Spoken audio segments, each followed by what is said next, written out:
Alright, so dailies be done, so I figured we'd jump in and do something just a little bit different. Well, different, it's all the same because it's everything else. Actually, I haven't done the gold dungeon yet today. Let's jump in here and do this one real quick.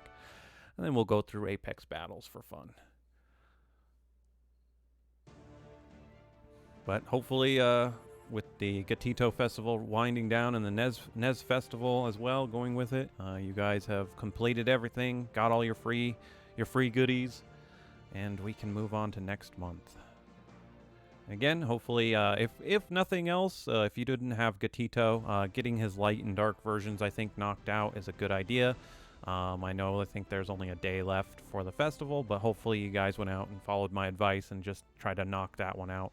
And the reason why I push Light and Dark Astromon so much in the game is you don't know when the exclusivity will turn around for that kind of stuff. Because Monster Super League definitely 100% doesn't have to give away like the Light and the Dark versions for free. They could make that a lot more exclusive. Now, the counter to that is obviously they already do that because of you can pay for Light and Dark of certain Astromon over the time. So, but anywho, I digress. Let's see here. We got Shocker, and we have a healer. So I think she's a tank. We got the defense down, so let's. Okay. I did not expect to chew through her defense that much, but she is only a tank, so. Cupid, you have to go down. We'll go in there. That'll do it. Ouch. This is a tough one. I don't remember what Water Yuki is. She's definitely putting the sap out, but I'm not necessarily worried about that. We did not get defense down. Yeah, we're good. It's kind of a shame she did not crit. Her crit rate is so high, too. Starting it off spicy. First Apex battle is got fever mode turned on. It's very rare that I have that happen in this mode. But anyway, yeah, I've just been thinking about that too a little bit. Once again, I've been playing a second one. I don't do this often just because they all follow the same formula, but this one has kind of scratched another itch that Monster Super League hasn't. But it's a good compare and contrast a little bit because we talk about Monster Super League, or at least I have, about how generous this game is. What this game is not generous about is eating up your time, and that's an unfortunate thing about it. These are crits for that. I think I'm just going to do that. And then we're going to see where this lands us.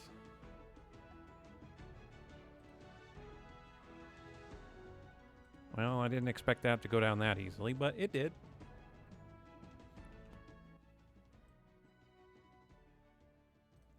But yeah, so I've been playing that, and I thought about doing some recordings and whatnot for it. But the one thing that is interesting, like I said, a compare and contrast between the two, is once again where I look at Monster Super League, and if they could solve like the time aspect of how much time this game eats up for players, for people, and that's just one thing I think that is.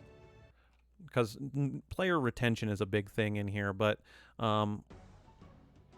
if we could fix the time aspect of this game, it would be a lot better. But at the end of the day, too, its business model has not necessarily been again like what Nier is, unfortunately, which is I feel like Nier's it's eventually going to just be you're not going to be able to do anything in the game without spending money. And that's kind of unfortunate for a free-to-play game. Now they're giving out it's like the launch of it, and they're giving out a bunch of stuff. But like after the first month, when some of the stuff falls off, like the buffs that they've been doing, I don't know, man. It's one of those things where I come back and I look at Monster Super League and I go, this was built to be to be a game in the sense that, again, you can play this game all day. If you have the time, you have the gems and things like that, you can definitely do that. But like, with Nier, it's like eventually you're just gonna play it once or twice a day, and that's it, because that's all you're gonna be able to afford.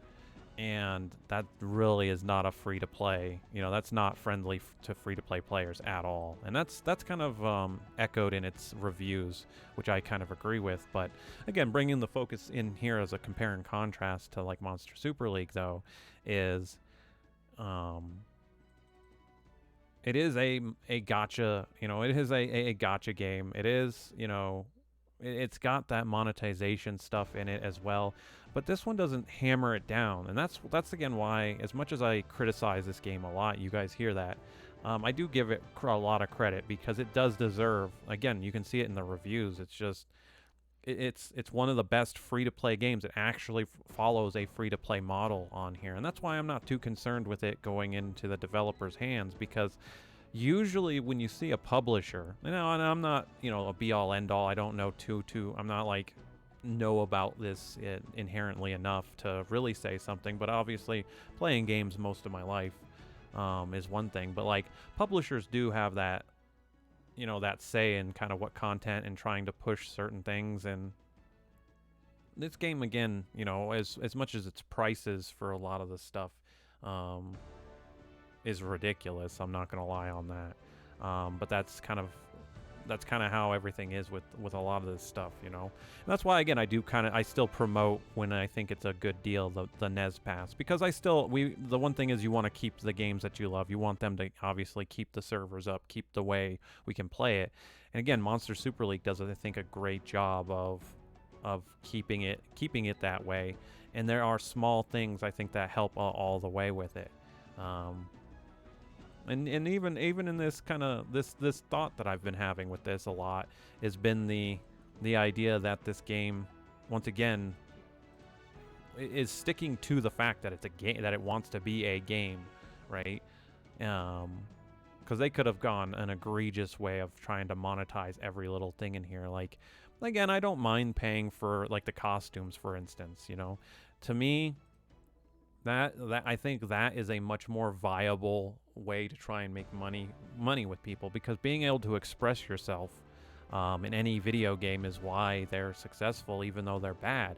I can give you a great example of an MMO that I've stopped playing, that's free to play, that it's all of its revenue is basically off that cosmetic stuff, and they created a really good economy around it, that you could use in-game currency to eventually buy, the costumes and things like that, and that produces a lot of good, again, economics, right? That produces the demand, that also makes people be playing the game and stuff like that. But what I like about that the most is it lets you, again, it lets you kind of play the game for free and build up the currency, and I equate that again to kind of Monster Super League here, as this is, again, everything I have on this account has been free. Everything you guys see is here, right? The only issue is the huge time sink this game does demand from you. And again, I think that's something that if Smart Study could take a step back and look at, that might increase the longevity of this game, is kind of changing, again, how long stuff, it takes. And they've already took steps to that. You can look at the increase in stuff, and they made a blanket, and I do call this an excuse, but they kind of made the excuse that, oh, well, people aren't doing the dimensional dungeon because they don't understand that we want you to re-roll stuff, so that means we want you to go back in there, which is a dumb idea to begin with. And so what ends up happening, right, is they increase the drops out of the elemental dungeon, and they made the elemental dungeon, ooh, that's kind of scary. They made the elemental dungeon be, open to every element on the weekends, and that's a great thing, because think about that, right? If you like Monster Super League, right, you don't want to have to wake up, and be like, all right, it's Tuesday, I have to get in here and do this. And that's obviously how it was, or you had all day, so you get off work, right, and you're like, well, I only have a couple hours to play, so I need to get in there and grind that stuff out. And now they've increased the drop rate, right? Which would help reduce the time it takes you to farm stuff. It also helps it in the sense that, again, on the weekend when you are, you're hopefully off of work, or whenever your your days off are like that, if they are on the weekend, right? You now have the chance to get everything, and I think that was a great step move forward. It was just put under the excuse for, it was put under that idea was, well, this is for the dimensional dungeon, and it's like, no, I think this idea is a much better for if it's to keep your players playing your game, because it is a little annoying to have to go into the the elemental dungeon at certain points if you're running out of things. I've been saving my materials for the past 5 years, so that's why my account has so much stuff. Is I've just literally done it on the dailies, and that's been it. But going in that aspect, like I said, going down that road, that's where, for me, looking down again, if they reduce time, things that take so much time, for instance, building super evolution stones, if they started increasing the drop rate for that, that might keep players here playing, because it doesn't take 6 hours or 8 hours to make one stone a day, and that's me being modest. I think the fastest I've ever gathered all the materials to make a super stone that I didn't already have saved up, I mean, that took about 10 hours of farming, and then that's active playing here. So that's 100%. All right, now we've got to move over here. We have to do this, etc., etc. This is a pretty tanky team as I sit here and look at this. See what this does. All right, we got through it. So again, and that's just one thing that I would like to see changed in the game is just the time aspect of requiring it, and we're talking, and that's one little change. The elephant in the room is obviously the gacha machine at this point. There's no doubt there why I had frustration in the last Primo Festival, which once again, the Primo Festival is a great step in the right direction, right?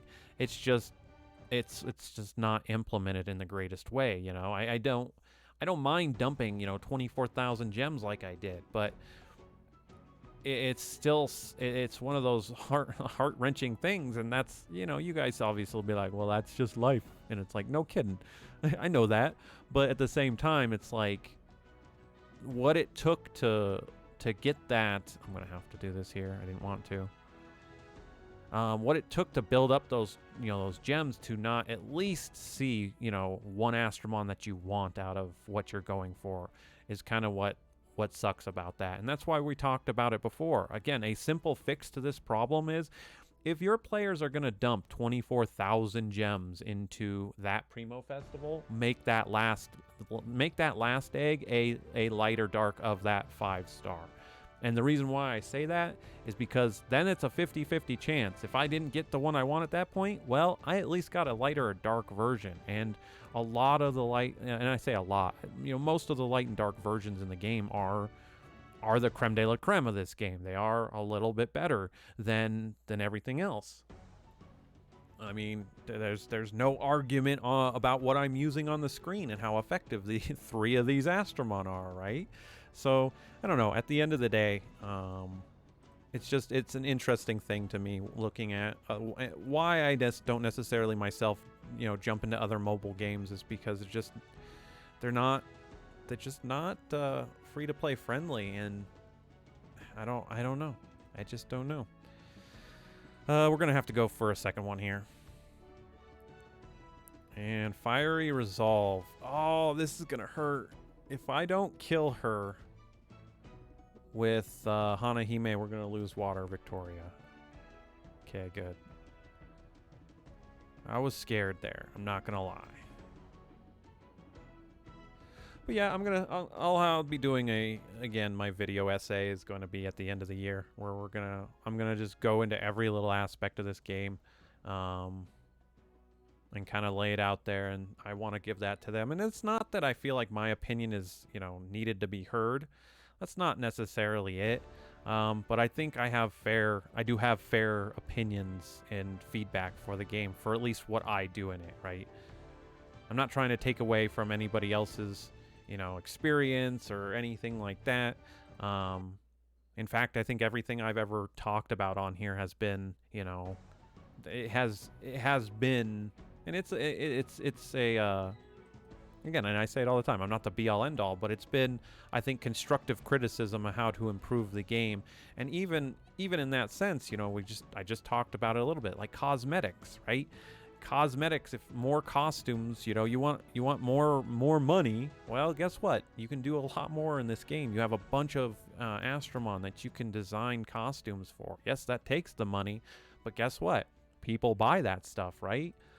So I don't know. Like I said, at the end of the day, we'll see how everything kind of rolls out for Monster Super League, especially towards the end of the year. Before I kind of sum it all up.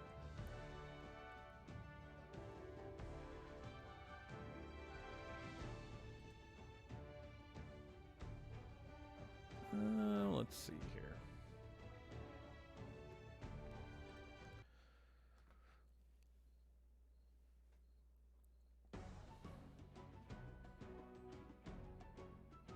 We have another Fire Victoria. Oh. Hey, we got the defense down. All right. All right, so what's bad is coming into this last fight with Hanahime's ability not up. Now, that might all need for naught because of how hard we hit. But, yeah, I knew one of them was going to live.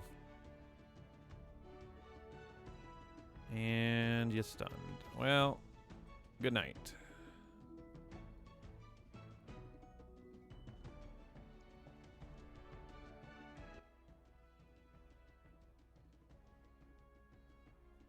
All right. Well, there we go. It's a little bit different for today. Again, just got the dailies done. And wanted to jump in here and do the Apex stuff. I did it! I won! Yay! Is there anything else we got there? We're building that up. So, anyway, I'm going to leave that here. Again, it's just those... I know I rant and I rave a lot, so it is just my opinion. But anyway, I appreciate you guys watching, and I will see you all in tomorrow's daily.